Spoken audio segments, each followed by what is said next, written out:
we want to do is help you think about next steps as to what else you can do, and think about what you can do as follow-up and expand your horizons on what you can think about for resources.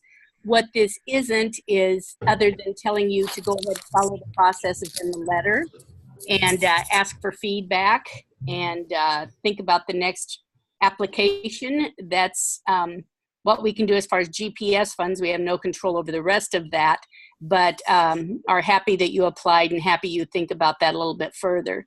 Reality with the NEA GPS fund grants is there's only so much money, and there's always so many anymore. That things have really gotten much more competitive because people have done such great jobs of putting it together. So we really thank you for applying and want to help you think about how you can get this funded in another way. So as soon as Marlon gets us back to the front page, we'll fly from there. This is going to be recorded, and as a result, anything we say, just know that it'll be on the recording as well. And so Marlon, do you want to give a couple directions? Sure, just to let you know that we are recording this, and so it'll be on the website. There is a chat box, and so if you have a question, you can, we're going to look at the chat, and if Barbara needs to hear it, I'll make sure that she knows that, and we'll keep those questions also, or you can just ask them. You can mute, if you look in your screen. On my screen, it's over on the right-hand corner. You can mute if you were in an office area or you need to take a phone call or something like that. And then we want to make sure that you ask questions. And so we want to welcome you, and looking forward to the webinar this morning. Great, we'll fly on in. So just so we know who's here.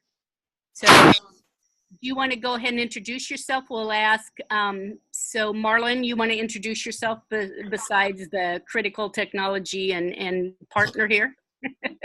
Rough technology. I'm Marlon Jeffers, and I am an NEA teaching fellow this year, and I work in Iowa at an area education agency where I'm an educational consultant. We're happy to have him along. So Marquita, briefly, would you introduce yourself and where you're from? Yeah, my name is Marquita Prinzing, and I am from the Seattle Education Association's Center for Race and Equity, which is a kind of a new department or a new work of SEA, and I'm the coordinator of it. And so I'm here to learn more for our funding. Great. Thanks, Marquita. Penny? When you're not talking. Thank you. Penny?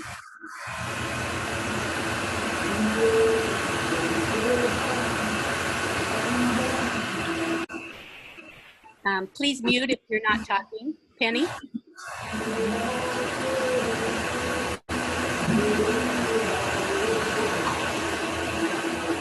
I need to do that. I did. Can you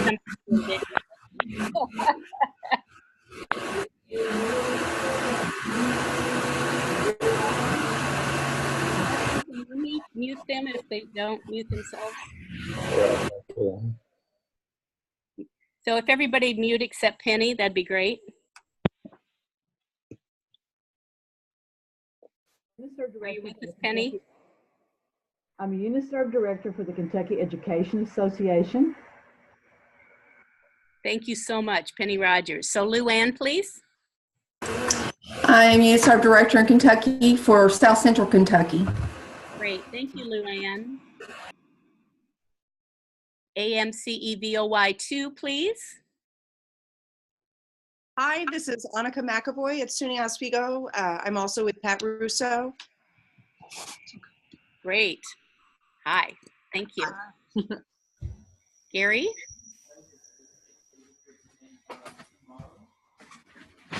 Hi, I'm Gary Obermeyer.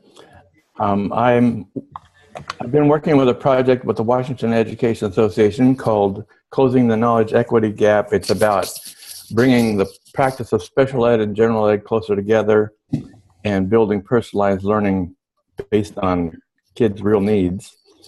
And we just completed 3 years with the GPS grant, or we're just wrapping it up, and we're looking for additional funding to build our software.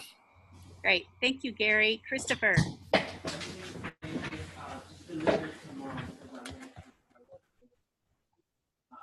Christopher? Hello, can you hear Hi. me? Yeah, hi, wasn't sure that was you. Hi, welcome. Hi, Christopher. This is Christopher, GPS Grants Fund Manager. Just on to listen. Great. And thank you, Christopher, our colleague. Norma? Yes, this is Norma De La Rosa, and I'm president of El Paso Teachers Association with TSTA. Great. Thank you all so much. So with that, let's go ahead and jump into the slides. And as again, keep muted if you're not talking. If you're talking, please go ahead and unmute and ask a question anytime or send it in the chat. So here's what we want to cover today. Really want you to think about your strategic vision, which most of you have a good idea already, or you wouldn't have put in the grant. Sometimes with the grant, I encourage you to think even broader. Big visions are easier to fund than smaller visions or projects. So we'll talk a little bit about that. One of the key ways, grants are supposed to be startup or initiating money to get things going. They're rare that you can sustain things on those. So what's really also, what we'll talk about is developing those key partnerships and strategic alliances. And in a sense, because we're all affiliated with the Education Association world, we're really thinking of ways to diversify and leverage our resources, not only because of the Janus or the situation now, but also just as you have initiatives that are limited funds, but the way to get sustainability is really through those partnerships and thinking about resources for developmental projects. We will also explore the NEA opportunities for grants, GPS fund and beyond, and think about resources that might be available around you that you're not thinking about. And all of those are a way to outline and build organizational capacity.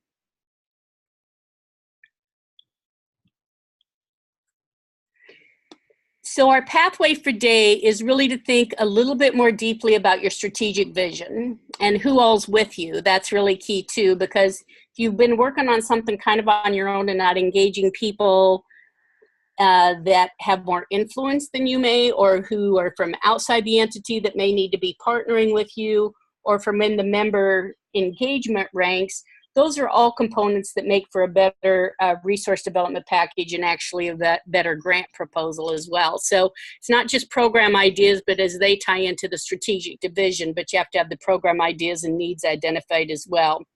Then with partners, we think about community engagement as well as sustainability, which is very key. Community being very broad, being anybody other than your own organization. Then we will go through the NEA grants, look at the website and GPS fund a little bit and talk about some things to think about expanding or making, just tweaking it a bit better. And then on the resources, we think right away of resources financial, but I want you to also think about them being as human resources, in-kind resources, financial. We'll talk a little bit about resource mapping, about who else might care about what you're working on and getting them engaged, both internal and external. And business development really means you thinking about your vision or your program that develops into a vision and a strategic vision for the organizations as really you are running a business. So how do you get the resources for it and deal with the risk management too? And really Janus, the Janus situation is making us all think about risk management and diversification. And we'll talk about several options to think about things that way. And capacity building.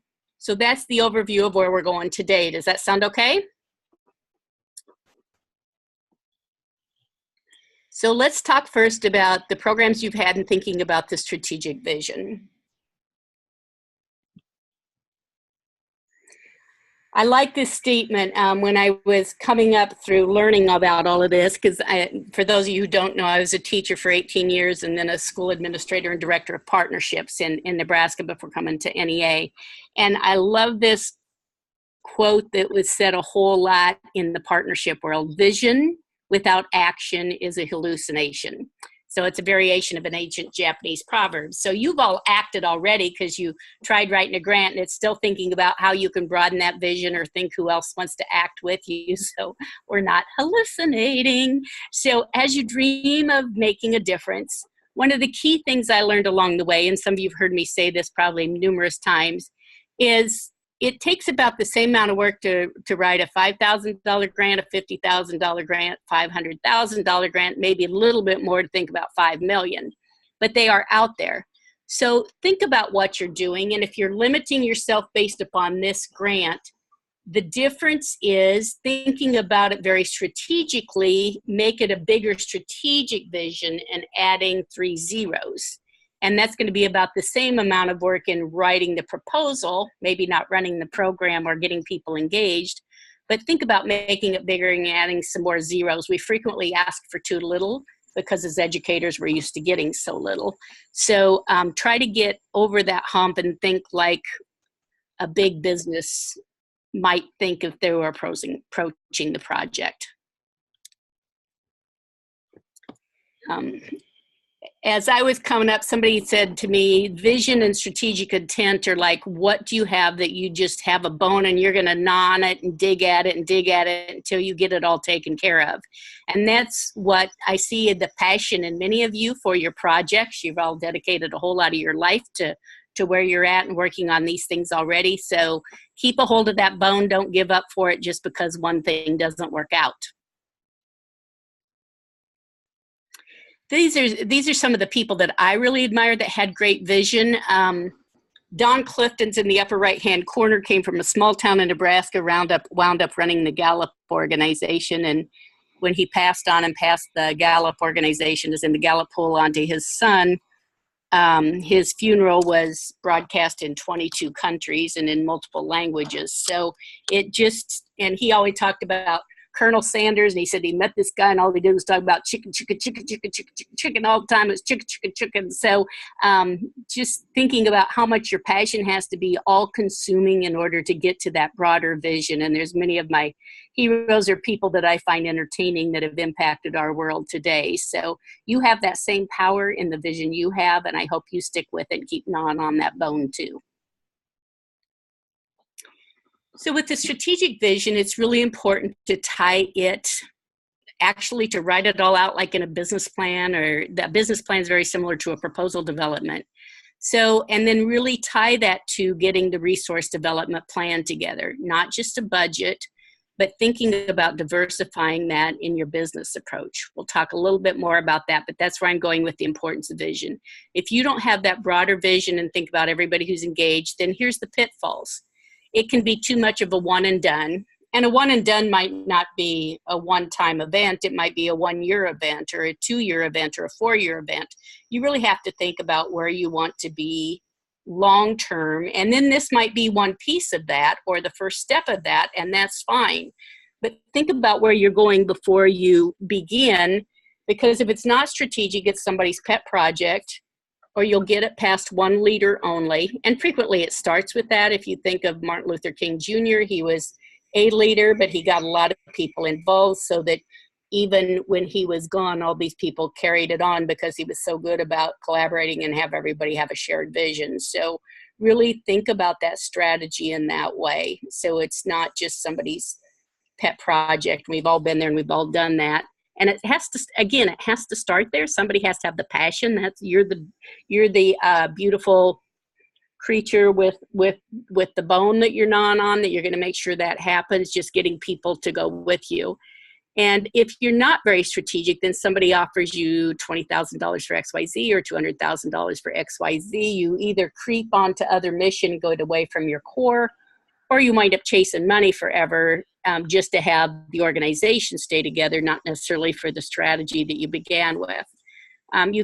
Perhaps you're not sustainable, or you're a project or a program, not really a system. And so you want to get that point where you not only have a system in play or a big initiative in play, but also that others are with you. With strategic intent, a phrase that we got out of Institute for Cultural Affairs from the United Nations that I was able to have training for was so great. It's like, you know, a person needs to know where they want to go and what they want to work on. So that's the picture on the right. But after you begin, you have to collaborate with others into a team. You have to huddle. You have to think about that together. Your vision will have to change to meet the whole. and to get other people engaged so that it's successful. But that's really, really important that it's shared, and equally important that it's somewhat practical. I mean, to a lot of us, 100 years ago, a TV wouldn't have seemed practical, or a person on the moon, or an iPhone, or any of those things. But you have to get a whole lot of other people involved in order to be successful at any of those endeavors. So that's the thing that's so important, that it's so simplistic. It seems like we should all know that, but we have to remember that as well. So it's an important reminder. When you're moving from a strategic intent to reality, you have to think about a proposal development, which would be kind of a grant version, a business plan, a strategic plan. Many of those have a ton of similarities. So again, it has to be a shared practical vision with stakeholders and partners. You can look up business plan, strategic plan, grant proposal development on Google anymore and get a ton of them. I'll give you some links later that I like the best. But what's important is to remember you have to do that whole thing and know where you're going and write it out. So you don't think about resources, just think about the business plan, strategic plan, what do you need, and then you can fill in the blank with the reality of, and then think about who cares about enough to get the resources behind it. But start with this. Many people, and in education in particular, I think, forgive me for the overgeneralization, but we think about, well, what's our budget and what are our resources? And we begin to think about programs and strategy from there. I would recommend to you that you begin just the opposite, and hopefully you have people who will support you in that you will have the vision and the mission. You get people involved with that. You get the strategy and do that jointly. You break strategy into programs and steps, so to speak, and then you look at what you have for budget and resources, but then you expand that to think where else you all as a team can go get those budget and resources, and that makes for a broader picture. But if we start at the bottom, we rarely get to the top. If we start with budget and resources, you rarely get to the end. And thankfully, I've always had, or pretty much always had, managers who understood if I found who understood me and supported me in additionally having bigger picture ideas and being able to get resources or allow me to go get other resources for it. And that's a real important component, that you have that support and team in order to go help with those things as well. Here's the same concept looked a little bit differently. I always call it my OP chart, OP being other people's. If we just think about money first and go after other people's money, sometimes we stop right there. But we might think a little bit further and say, okay, what are the resources do you have? What time do you have? What brains do you have? And then we think about what heart. You're going to be much more successful if you start with, again, the team concept. You think, who cares about this? Who has the heart? So the green starting at the top going down is the way you want to go. Who cares about this? Or who should care about it because it impacts them? I always think with schools locally, the home builders or real estate agents care a whole lot because they don't make a living if we don't have good schools. And by the way, neither does the Chamber of Commerce, and neither do any of the businesses there because they don't have employees. So that's not only heart, it's in their brains. They know they need to be supportive. Then you can get their time. You can get their resources, which are more than money. And then you get the money last. It's like you don't ask money from someone as you begin a relationship in life. Once you're in a dedicated relationship, partnership, or marriage, then you share all of your money, but you don't start asking for money because that relationship probably won't grow into that other huge partnership where it's sustainable and lasts a longer time. So it's the same concept with thinking about resources, time, resources, brains, or heart. So let's move on to partners. This is really, really huge.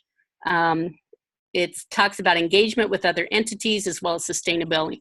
When grants go away, you have to think, what do you have left?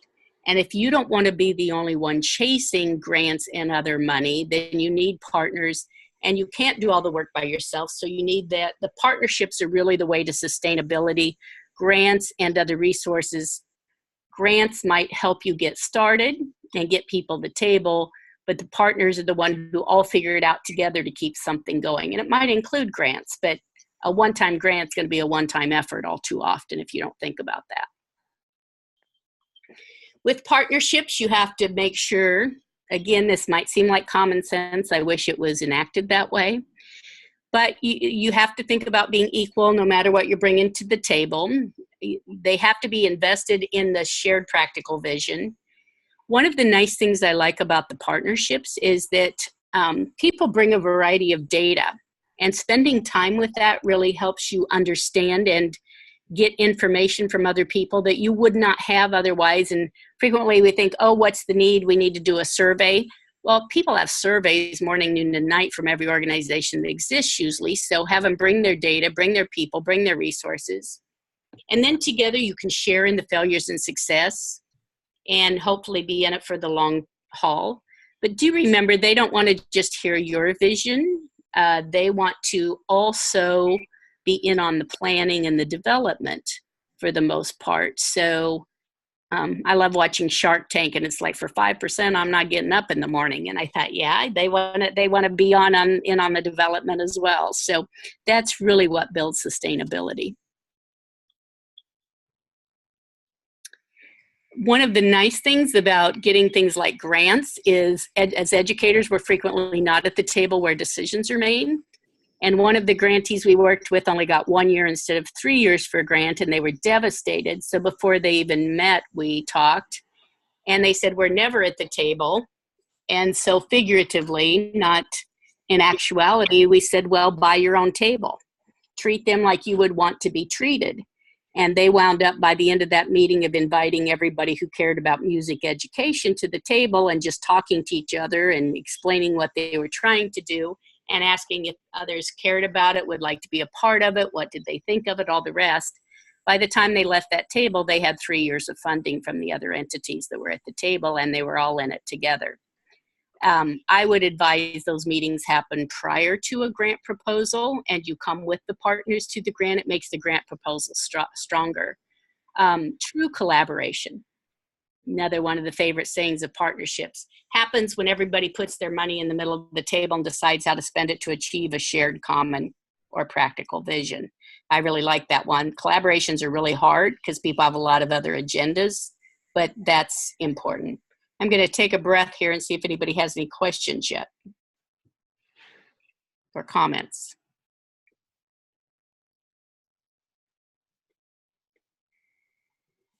Okay, so I want to think about this. So I want you to brainstorm for just a minute and then unmute and share if you would, or put it in the chat box. Who or what organizations in your location cares if public education doesn't succeed? But more than that question, just think on your project, who's a partner or organization that cares about your initiative that could be a potential partner that you've not yet reached out to? So instead of public education, think of your project. Who's somebody who cares about it that you could reach out to try to get engaged that you have not? Christina, you mentioned the State Department of Public Instruction. Great. You can say it or type it, either one. Marquita is saying City Racial and Equity Department. Good, good. And Christina again. Public Education Network. I used to work with them. Good. Wisconsin. That'd be excellent. Wisconsin PTA. Excellent. CEC, Gary, you're right. Consortium for Educational Change. Community Foundations. Community-based organizations of families and families of color. Marquita, I'd also suggest that many businesses are really interested in diversifying their workforce. And the same problems we have in the school districts, they also have in their businesses, because they have the same kind of goals we have, and frequently in business communities. So you might kind of search out and see what organizations are trying to diversify their workforce as well, because they frequently like to have those kind of, they frequently are a very good partner in that. One for me when I was in Lincoln, Nebraska, was State Farm Insurance. Yeah, good, Gary. So a lot of you aren't mentioning very many businesses.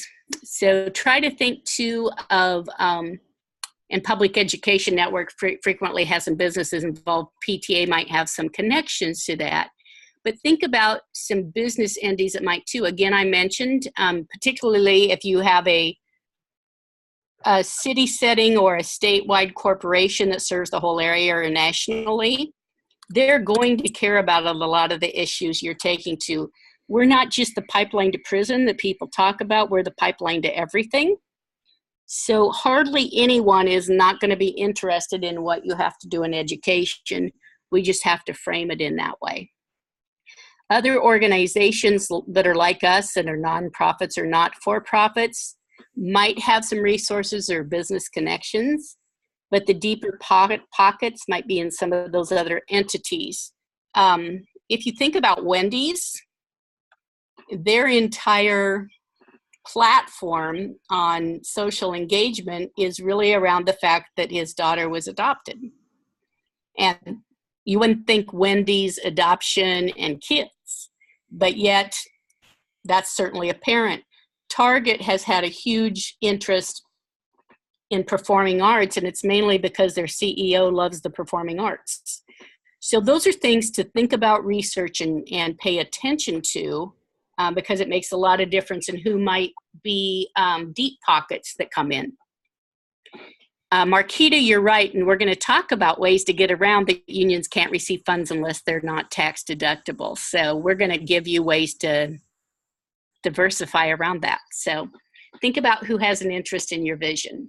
Okay, so just a point on partners before we move on, and we will get into that, Marquita, and hopefully it'll help. As you think about identifying partners and down the line, then you'd articulate their roles. And I always think it's really good, particularly for a grant, to write up MOUs and say, this is their role, this is our role, this is what they're going to put in, this is how much money, how much time, how much effort, this is what we're putting in, money, time, effort. One of the things that happens if you don't do that is we had a grant that all of a sudden lost almost $100,000 in a match because the superintendent changed and hadn't told anybody, and nobody knew where he was taking it from. And he was asked to resign, and they were really in dire straits because they didn't have the $100,000 to match, or the staff development days because none of that had been worked out. So the more you can do that before you put proposals in, or as you're developing, just for clarity. Doesn't mean things can't change, but even the idea of change should be in there. Then it's not a person making the commitment, it's the organization. Identification of human and kind of financial resources. There are people who will loan you an entire staff member, which is quite interesting. So I know we're always short of hands. Think about who cares about the same thing. And a lot of the training we develop would be applicable in another community too, so it's good to ask.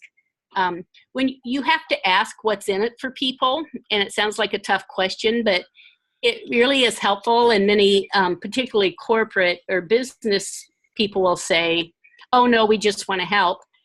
Well, that's not necessarily true. So dig a little bit deeper. There's plenty of reasons based on Harvard Business Review's research that shows their employees are happier if they're working with something like the public schools or school children or on behalf. And we're the avenue to that through the union, because if we're against them, they're going to have a harder time getting to anybody else. But a little bit of promotion goes a long way. And the trick is thinking about like the t-shirts, which is not how I like to think, because that's usually smaller dollars, except for great big marathons or something. But it needs to be leveraged. A $10,000 gift or a $100 gift should not look the same on your marketing as a $100,000 gift.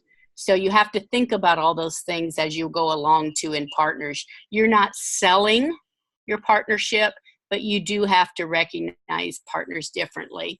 And if you go to any performing arts center, any of those, there's people who do that very well as examples, or your community foundations can help you. On the financial, the human, we think of money. Again, think of human in kind of financial resources. We're going to talk a little bit about resource mapping, how you develop your business and risk management and capacity building. So, Marquita, we're going to get to some of your questions here with this.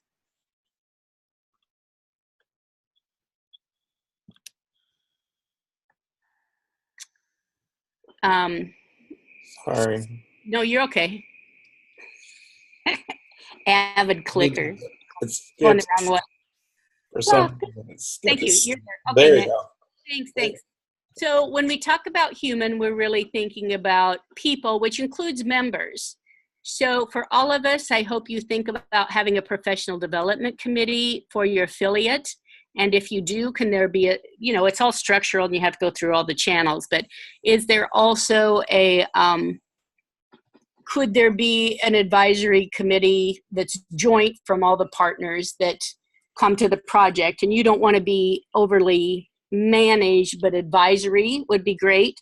If you're working on curriculum development for things, can they be involved in that? The more diversified, the better. Somebody can be in charge, but how can they help with that? Do they help with the trainings? Do they help, you know, what's the pathway for them to be engaged through professional practice? We see an awful lot of requests for stuff and space. I don't like printing. I understand there's a point in it, but when you see big budgets for printing, I think people aren't understanding we don't have to do that. And if you see big money for space, ask for it to be donated. Schools have the vested interest in us being the same. Look at corporations and think about who could offer you space that cares about this as well. And it adds some good community will both on their side and our side as well. And I've been to meetings at Xerox, and people might not like all of the places that you wind up having meetings, but does make for different community engagement to do that. And it's a good way to diversify funds, but remember to think about them then on your programs and all the rest of it. It's kind of fun to go to other places. And just a flip resource of that, when we wanted parents to come to things or teachers to come to things, sometimes we'd advertise at the grocery store or at McDonald's and Happy Meals, and we had better turnouts for reading in our schools when we advertised it through the McDonald's Happy Meals than we had with the packets going home. So why do we look at other resources? Well, we need to diversify. We've got Janus coming, but honestly should be thinking about it always. Otherwise, we're just limited in what we get done. What are those human and kind of financial resources we can use? There's a changing demographics of members as well, so we need to think a little bit differently on what keeps people engaged and how they feel about things and what excites them to think about coming. Went to a meeting in Boston, and it was at one of the big technology corporations. So we got to learn a little bit about that too while we were having an unconference. So that was exciting. And they actually had the parking, and they were open on the weekends, and they donated all we didn't need to pay for. And it wasn't at yet another school, so it helps think a little broader. Political changes we're all very aware of, and again, to really manage our risk. The Janus thing reminds us how reliant we are on dues dollars and not as much something else. But here's, out of this list, what other resources have you explored? You can open your mic and tell us or type it in. But do you charge different districts? Do you get any of the Title II money? Do you have a nonprofit that's part of your affiliate? Do you charge for PD? Directly to members? Do you have partnerships, grants, other grants, sponsorships, or do you run ads in your materials, or do you have something similar to the RA Expo? Anybody do any of those?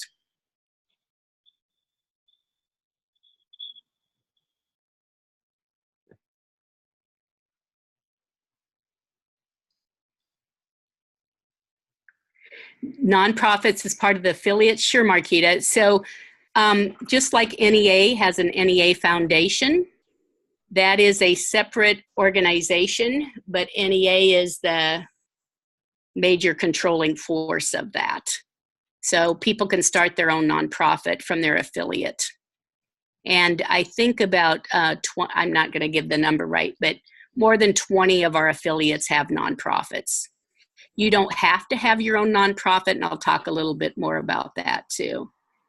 Christina, colleges of education, but they're strapped for funding as well as teacher voice leadership. But there you probably get expertise, I presume, Christina. So that's good. Many colleges, by the way, have grant writing departments, so finding out where those are is an important thing. Marquita, where you're in Seattle, you should get to know the Title I officer for Seattle Public Schools if you do not.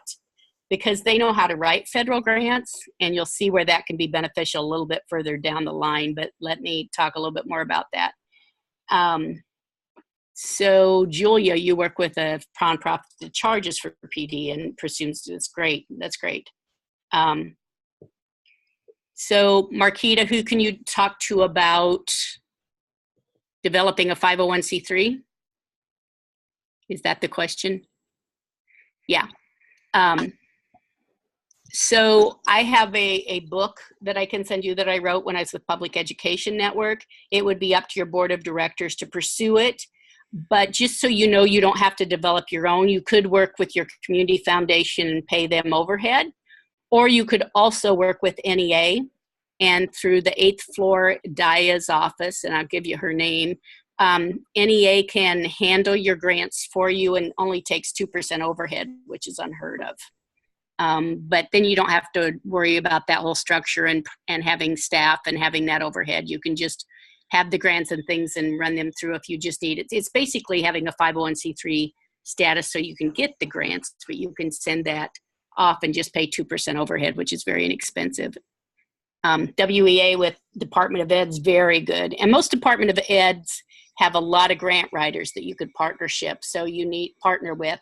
I probably met with the Commissioner of Ed or Deputy Commissioner of Ed in about a third of my grantee sites. And each one of them has said, you know, we have grant writers. We just need to know what people want to do and be a good partner in it. So that's exciting too. But the Department of Ed or the school district, Marquita can do that. I can't remember who had the Public Education Network. But the Public Education Network, wherever that is, Wisconsin, so they can write grants and take that money too. Yeah, thank you. Thank you. So we're going to talk a little bit further, Marquita, about that as well with the nonprofits.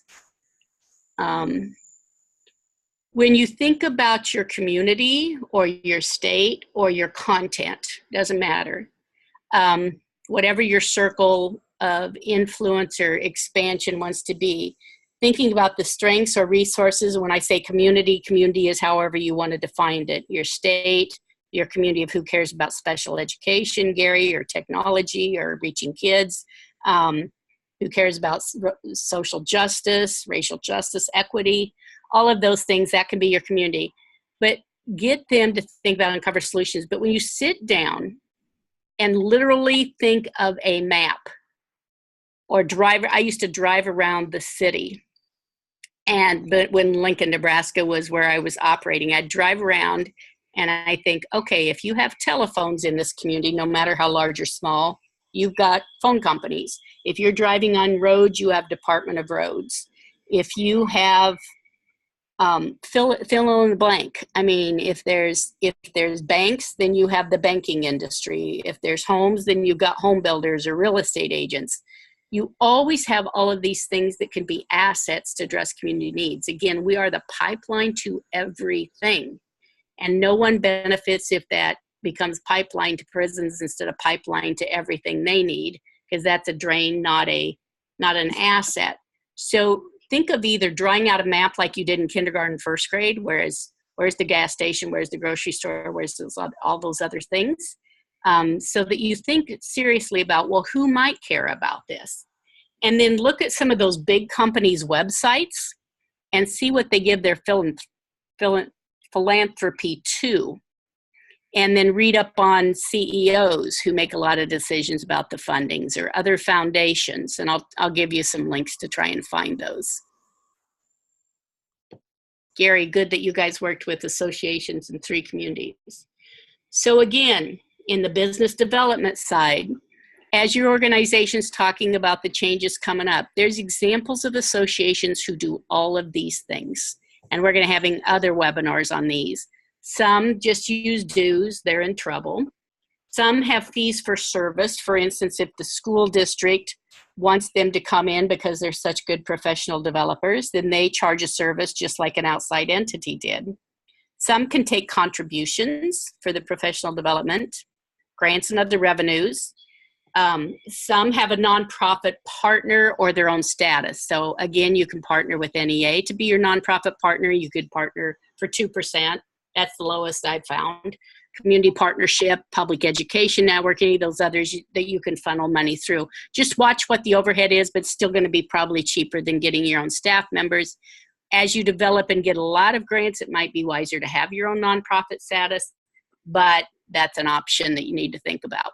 And if you send me a note, well, my thing on it's actually on Ed Communities. Title II funds are what pays for professional development, which is what most of you are working on in your locals. So if you have local buy-in, and even if you have a state project, where is it most likely to impact? So meet those Title II officers, the federal grants officer. They have to fill out some grants in order to even get the Title II and the basic dollars. But also an ESSA fund, but they know how to deal with the federal grants. ESSA funds, they have a part in there is that for outside 501c3s, not just the school district, I think is part 4 of the funding, but you can read through and figure it out. And then there's other government funds. That's not just federal government, it's local, state, and federal to think about. And we all know those are somewhat in jeopardy. There's still a bunch of money there, and a lot of it doesn't get used. Example is to think about rural development or urban development funds, because they all deal with how infrastructure and how things are and safety and all of those types of things too. Because anything that comes to us in the schools is happening in the streets and in the homes and in the business communities as well. We just have more hours of the day all in one place. Partnering with school districts or regions, like Marlin's part of an area agency, area education agency. In some states you have BOCES, and some you have educational service units, but connecting with them to think about how you can partner with them for providing services down the line and what they will pay you for startup or development as well. Frequently people have the same tasks to do that you do. Our tasks aren't that unique. Sometimes our approach is, but the tasks are pretty similar. And, we need to serve special ed kids. We need to make sure that education's equitable and that we're giving everybody equal chances. We all need people to graduate and go on to college for as many of our students, no matter what the challenges or the barriers for them. And thinking about what other nonprofits in your area deal with that topic, or government entities. And again, every business knows they're not going to succeed if they don't have good public schools in a region. It's part of how businesses move to a place. Every Chamber of Commerce knows it, even though they're kind of sticking it to us sometimes otherwise. They know that's a true factor. The taxes are a different issue, so they pick their poison, but we need to know it as much as they do. Okay. On the other side of human resources, we kind of miss this at times at our grants. We're really just not trying to help your project, nor will anybody, but they're really thinking about the capacity beyond it. So for member engagement, you have to get beyond the one and done, like 80 people will take a class, or 100 people will take this. Beyond just professional development. But how do you build the capacity systemically, systematically, and just really building that sustainable system? And there's 4 reasons why anybody does anything. And it helps to think about when you go work, whether it's an individual or a company or a foundation, that they want to contribute, learn, affiliate, which means belong, or have status, which just means you need to say thank you and make sure they're rewarded for what they do. Contribute is where a lot of educators are. They just want to do good work. Many of us like learning along the way and expanding our horizons beyond what we're doing, because it can seem too much like the same thing. Affiliate's what we count on, where they connect to the association, to your local or state or regional association, so they want to come back, which is why you have to do just not one and done and track them to know if they come back, so they don't show up like it's the 10th time they're coming to the church for the first time. Somebody better recognize them and know and get them involved in something else as well. And the status is really a pathway of how they can be engaged through professional practice as well. How can they move up that chain? How can they move from sitting in a PD and learning to running a PD to helping with curriculum to organizing an area, blah, blah, blah. All that great, not blah, blah, blah, because it's exciting, but moving up that pathway with it. Does that make sense? Questions? Okay. Back. Think. So really it's about having your strategic vision, thinking about who the partners are, think about the resource plans, and then folks, that's really the path to a good basis for proposal development to go get additional dollars. That work should all be done before you come for money, or you're asking for a year of planning that's not too expensive, which you can do with some of the other grants, usually not GPS fund unless it's a huge thing. But getting those basics to think about when you're going down the line makes a lot of difference. This is from Foundation Center, which is one of my favorite granting sites. The proposal does not stand alone. It must be part of a process of planning and of research on, outreach to, and cultivation of potential foundation and corporate donors. So you're really talking about partners and potential investors. But again, they don't want to just hand out the money. They want to be engaged, and you need to find out what's in it for them so they get it, or they will go away and not be with you very long. So that's why I went through all those steps to now get to the place where we're going to talk a little bit more about direct financial. So for grants, here's several sites that I think are great tools for you. About nonprofit foundation funding grants, how to develop a grant proposal and the writing process is one of the ones I like the best. Grant Space is a tools and knowledge. It's from funding research. So how do you write grant proposals? You guys, I think, already know we have some on Ed Communities. The strategic planning, I like the Council of Nonprofits organization, the tools and resources, their strategic planning for nonprofits. I know we're not nonprofits. We're not for-profits as associations, but regardless of who you are or your tax status, strategic planning is very similar. But if you think about going in the realm of getting money from other people who you have to be a nonprofit to deal with, you need to know enough to know how to operate that way too. And no matter what, we're planning for our business. We may not be a for-profit, but it's a similar planning process too. And there's a Forbes site that's on business planning that I think was very helpful to me that I was sharing with you as well.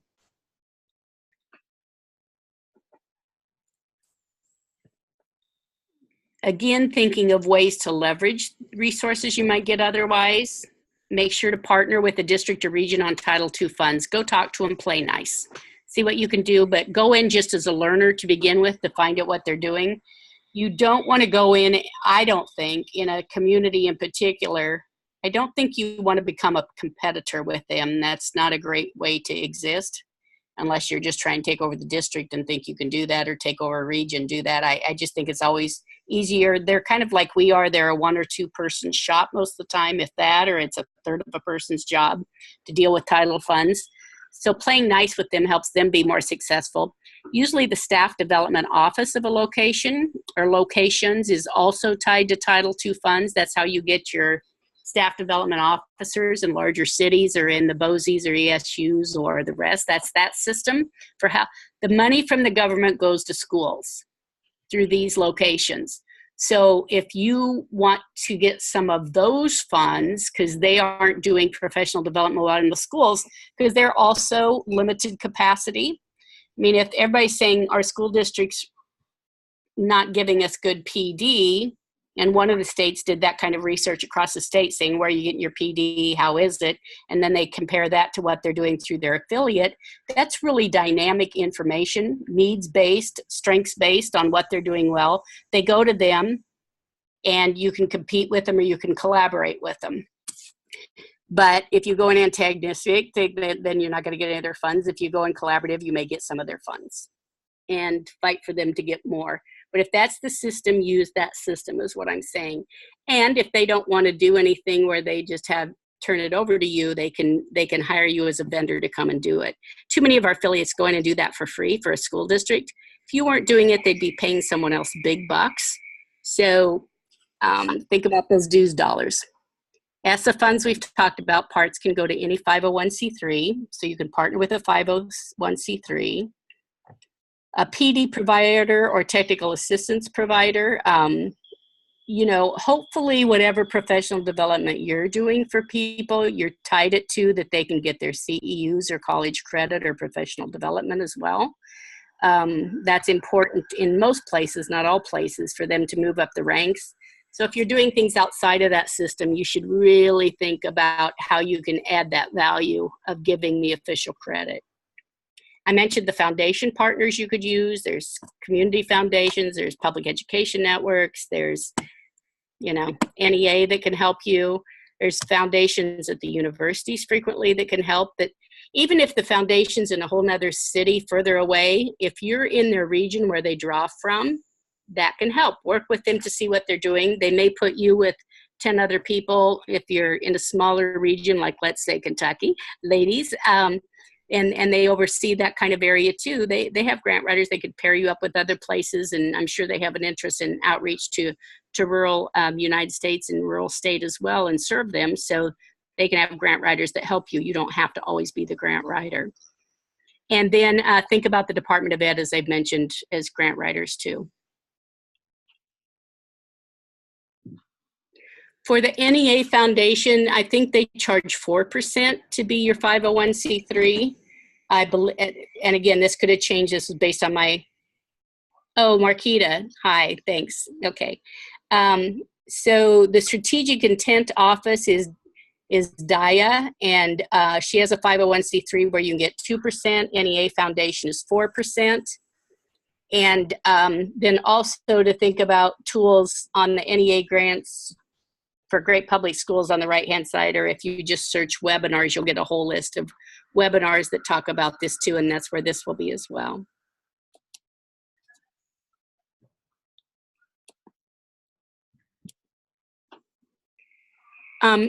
Grant searches found, I got kicked off. Okay, grant searches. The Foundation Center is a great site. You do have to pay to belong to that, but you can pay for 1 month, I think is like $30, and then just get back off of it. So that's worth checking out. You can do a lot of searches based on your topic, but you can do a lot of those just on Google these days too. So Grant Space, there's tools about funding resources and foundations and finding grants. Points of Light Foundation is free. It was started during the Reagan-Bush years to match Goals 2000, America 2000, which was really a very concerted effort to improve the public schools, whether you liked it or not. But what they did is all the, I respectfully mean this, is a lot of the good old boys and girls who had money got together and said, you all need to make a pledge for doing something to help. It's like All Children Ready for Kindergarten, focus on math and science, all the rest. A lot of the corporations made promises to take part in one of those goals. And as a result of that, also, they changed their philanthropic efforts to support the public schools. When we changed to go into No Child Left Behind, that was abolished from the ESEA law, which made me a little crazy, because then it was all back on the teachers and the schools again, and nobody was taking other responsibility. But Points of Light still exists, and a lot of the corporations didn't change their philanthropic efforts. And if you look, like as in a town, in a county in Florida, and we got in the car and drove around, and Boeing's practically across the river from our association. And I said, why aren't you talking to them? And one of the school board members that worked with them said, well, I think we can only get 10,000. I'm like, oh, no way. The number one thing they give to is education. And because higher ed does it better, they get more money than the public education pre-K-12 does. So when you drive around and see who are the biggest businesses in your area, look on their websites and look on Points of Light Foundation and look up and see what their philanthropic efforts are, and then find people and play nice.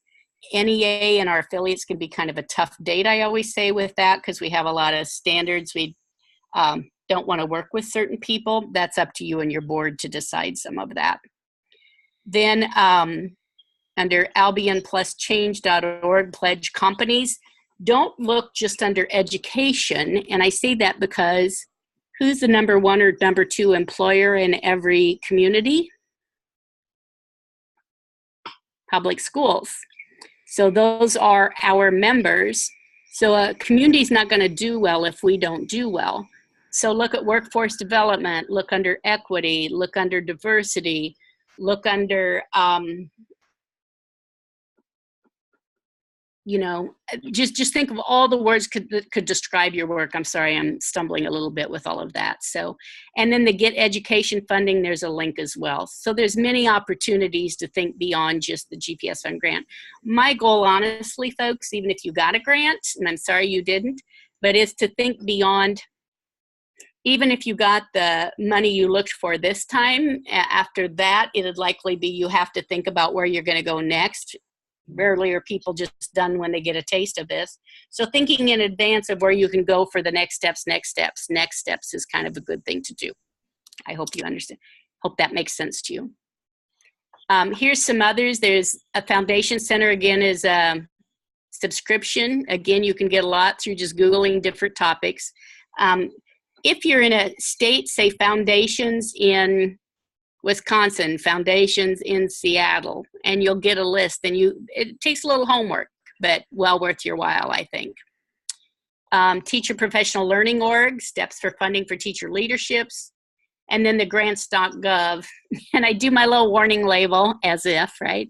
Applying before developing strategically may be hazardous to your organization. Don't put, my attempt at humor, sorry. Will you laugh with me, Marlon? Honestly, you've got to be strategic before you go down these pathways very far. You can start with something smaller, but when you start getting very much bigger, you really have to think about where you're going in order for the project, in order for you, in order for the organization, or you can get so it's like, well, that leader wanted to do this, now we're on to something else. So the NEA grants, you know where the website is because you got there. So there's a list of all of it. Reality is that page where you got this grant, there's $17 million. We only represent 6 of it.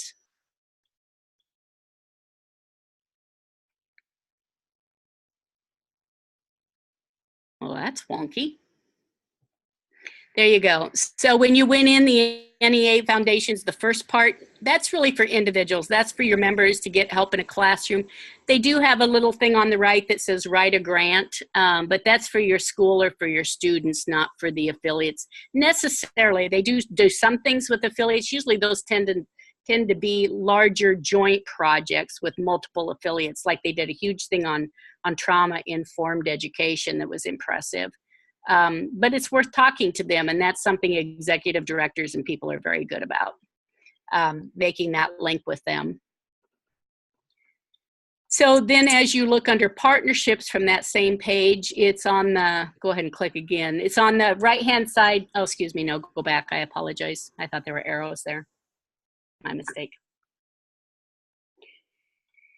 So on the right-hand side, there's all these different pieces that have like the 17 million. You'll notice 1, 2, 3, 4, 5 down is the state and local partnerships for great public schools. That's $1 million. The most you can get is $25,000. Those are for smaller initiatives that you work through people in our center on. There's a form. And then our fund that you all applied for is the Great Public Schools Fund, and that's $25,000 to $250,000 a year for up to 3 years.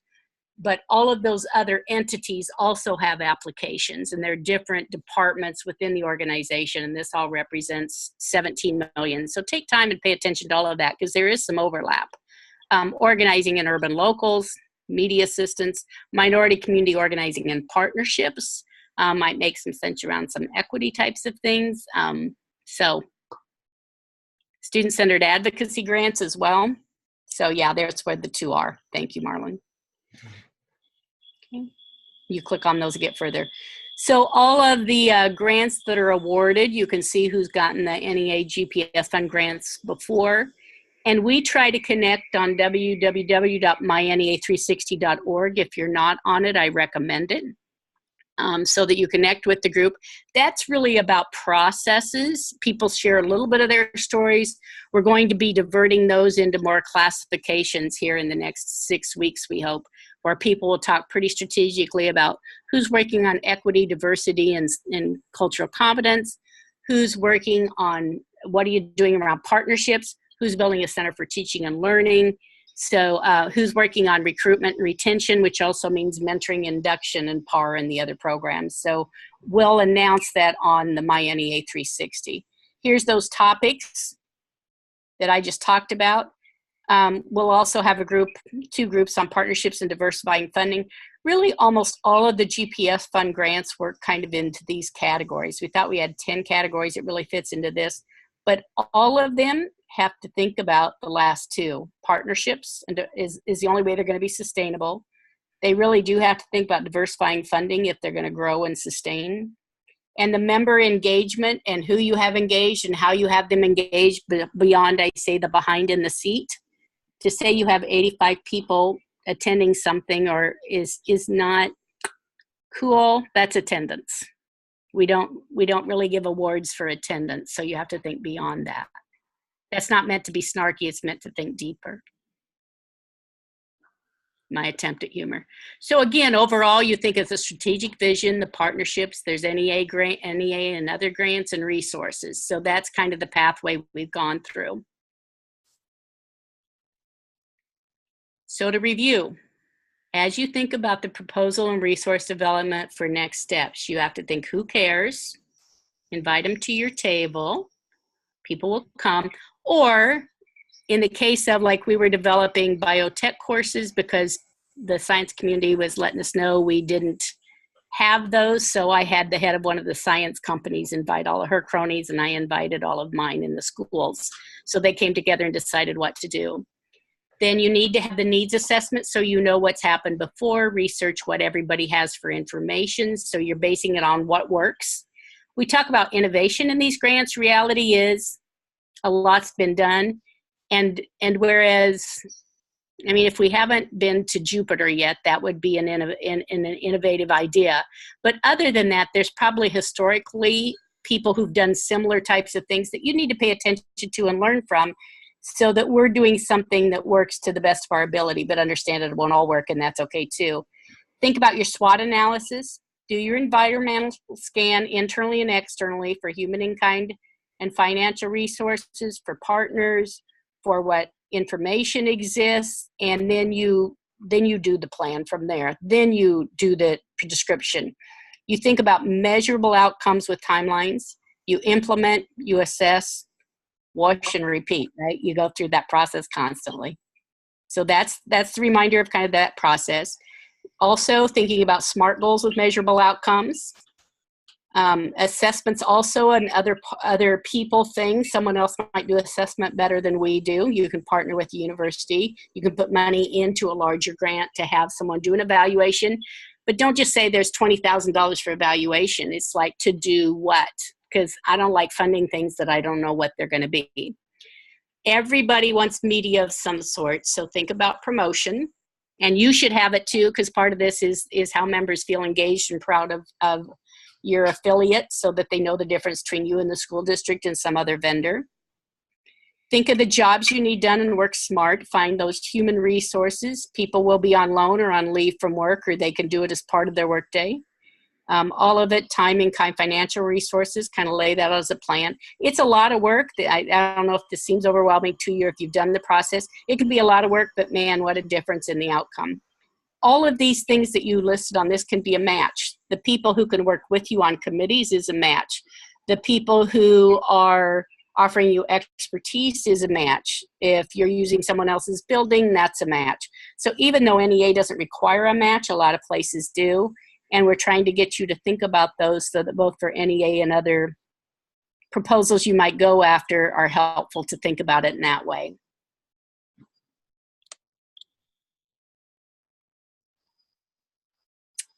So don't start until you know where you're going, kind of as a broad stroke. And that means more collectively, not just you.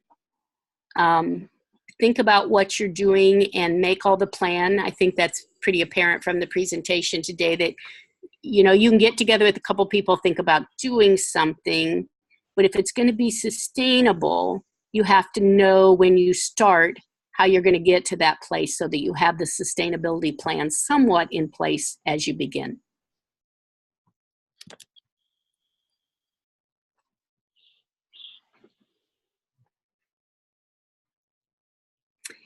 I like thinking big, probably too big sometimes, but whether you're big or small, it's about relationships, strategic planning, and partnerships. Even though you think big, start small. Start in a manageable piece so you can know where to go from there, is a piece of advice that I would give you.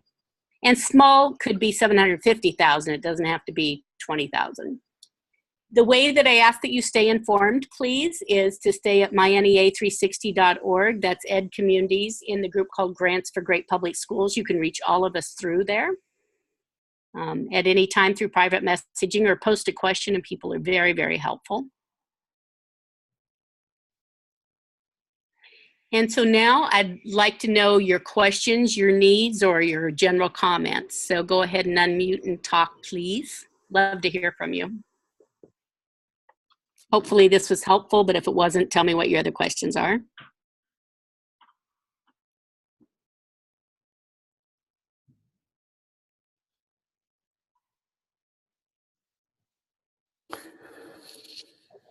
Well, there's a lot to think about. Some of what we've heard, we've had the pleasure of meeting with you in person, and I've had the pleasure of knowing you for quite a while. So I don't know. I'm going to share this with my colleagues on the WA project as soon as the recording's available. So I don't have any immediate questions. Is this helpful, Gary? Oh, yeah. It's just nice having it all in one place. Do we also have access to the PowerPoint? Yes, you will. It will be with the recording. Okay. Yes, absolutely. So I thought you probably had heard it all, so I'm glad if I tickled your brain a little bit. Well, it was just nice to have it all in one place. Yeah, and visuals with it rather than just right. Yeah. So, yeah. I mean, a lot of it you know instinctively, but to think about it as process, I think is helpful. So, thank you for that, Gary. Yeah. Others, please. Marquita, did this answer your questions about 501c3? Hello. Yeah, it started to answer my questions. It definitely led me to some more resources that I can find as I think about it some more and figure out what would work best. I still had just one other question. I typed it in the chat, but given that I'm on the mic, I'll just go ahead and ask. Okay. I think at some point at the near the beginning, you talked about the business strategy or all these different ways of writing up a business strategy, and that you would share some links to resources about that. So I've Googled it before, but I don't quite know what's the best that would lead me to writing the best things. So if you do have those things, I'd appreciate them. And they're on the screens. They're on some of the screens, Marquita. So as you go back to the PowerPoint later, you'll see that there's on grant writing. Okay, will do, because I got kicked off and I wasn't sure if I missed something or not. Happened, yeah. So and again, you can give a holler anytime. There is a book on the site too that we'll find that talks about if you decide to develop a foundation, then the NEA Foundation or the 8th floor provides some support, but there's a book on developing a public education fund and that I wrote several years ago that can kind of walk you through. I wouldn't suggest starting with, oh, I need to go start my own foundation, because then you're busy doing the foundation. There has to be a real purpose in that. So that doesn't have to be your first step. Yeah, good. Thanks, Marquita. I'm glad hopefully that'll be helpful to you. Let us know. Others? Hi, this is Annika. Hi, Annika. Hi. So thanks so much for this. This is really helpful. I feel like in a way it described kind of the ecosystem of constructing the grant application, around the project that you're hoping to fund. But some of it I felt like we had in place. So I'm very curious for the individual feedback. Yeah.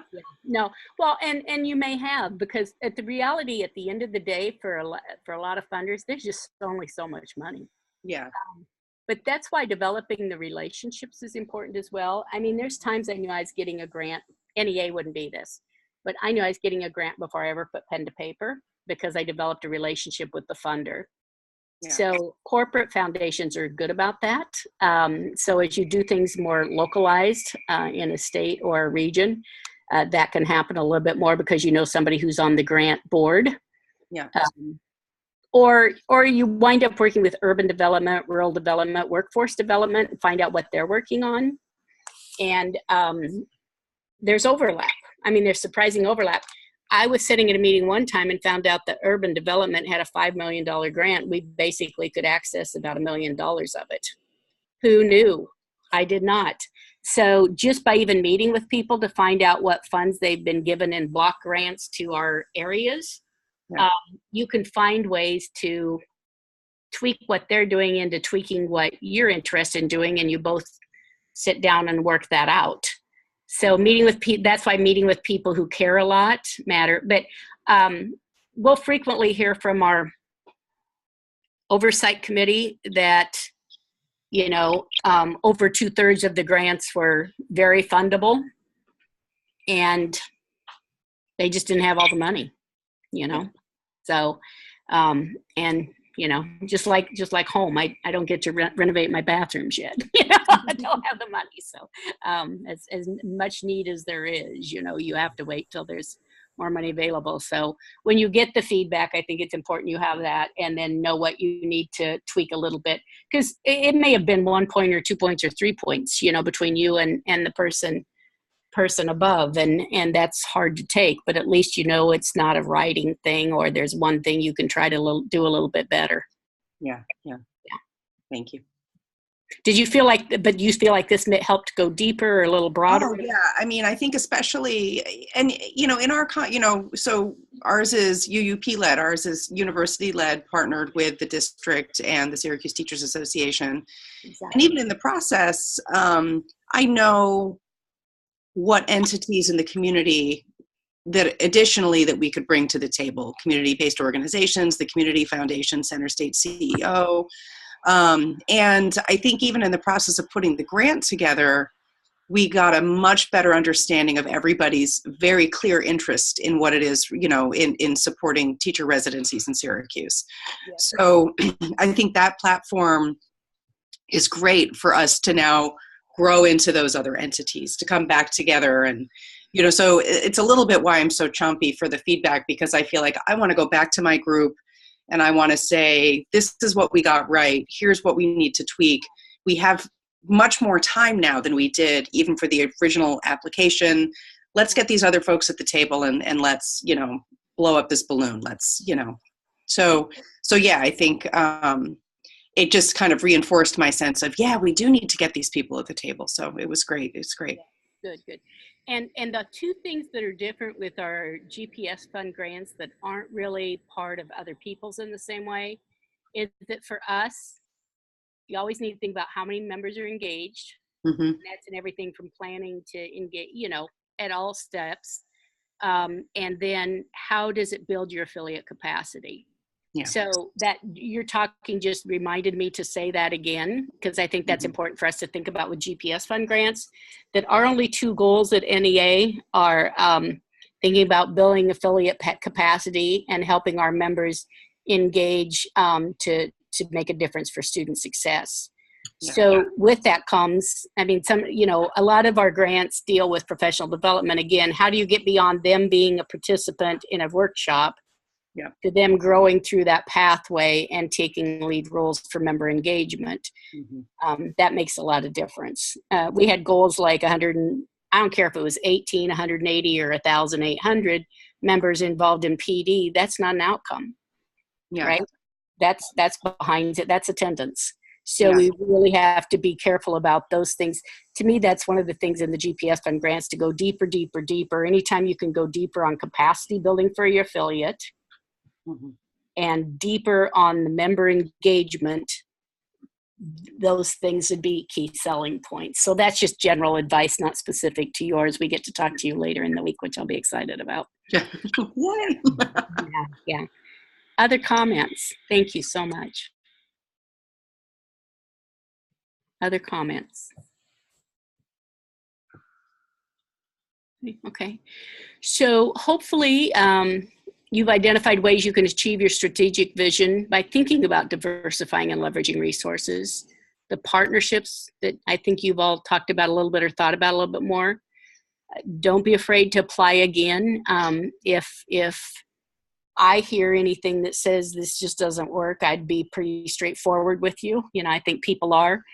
Frequently, the executive directors of your areas talk to people at NEA too and know if, you know, something's run its course or if there's, you know, anything problematic. Otherwise, try again.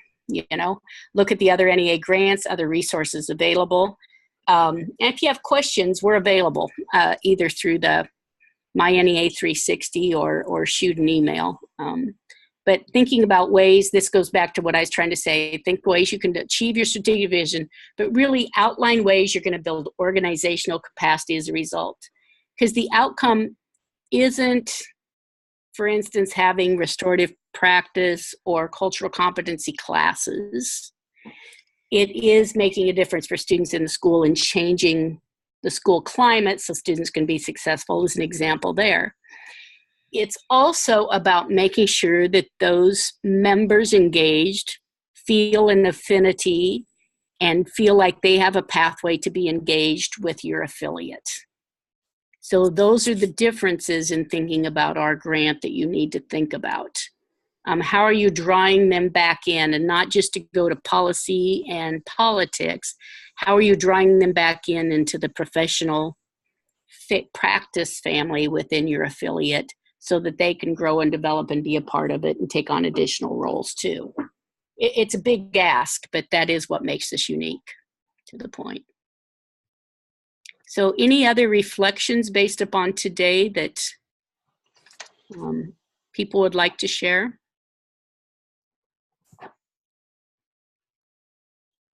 I think, Marlon, that's our last slide, right? Yes, it is. Okay, great. So, well, please feel free to get in touch with us. I thank you so much for getting on. Please make sure to send a note to, I always think it's good to ask feedback on your grants. Some organizations give it automatically. Some will never tell you. Thankfully, within NEA, you can request that in a polite email. Wait until you're done being upset with not getting it before you send an email, and send it on and ask for that feedback. And it's Christopher and Marlon and I who will be giving you that feedback. And I thank you all so much for being here. I'll stay on in case anybody has questions until you're all off, and look forward to visiting with you further and being of service. Good luck with your ventures. They're worthy.